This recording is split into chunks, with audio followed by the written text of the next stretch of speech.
Hello everyone, welcome back to the channel. In this video, I'll show you how to remove plugins from Notepad++ quickly and easily. First, open Notepad++ on your computer. At the top of the screen, click on the Plugins menu. From the drop-down menu, select Plugins Admin. The Plugin Manager will open and display all available and installed plugins. Click on the Installed tab at the top of the window. Here, you will see a list of all the plugins currently installed in Notepad++. Find the plugin that you want to remove. Check the box next to that plugin. After selecting it, click the Remove button. A confirmation message may appear asking if you want to uninstall the selected plugin. Click Yes to continue.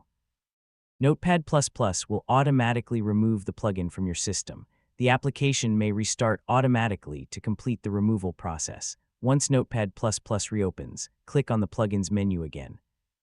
You will notice that the plugin has been removed from the list. If a plugin is not removed completely, simply close Notepad++, reopen it, and check again. You can also reinstall the plugin later using Plugins Admin if you need it again.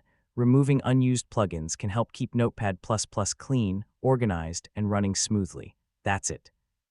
This is the easiest way to remove plugins from Notepad++ in 2026. If this video helped you, don't forget to like, subscribe, and thanks for watching.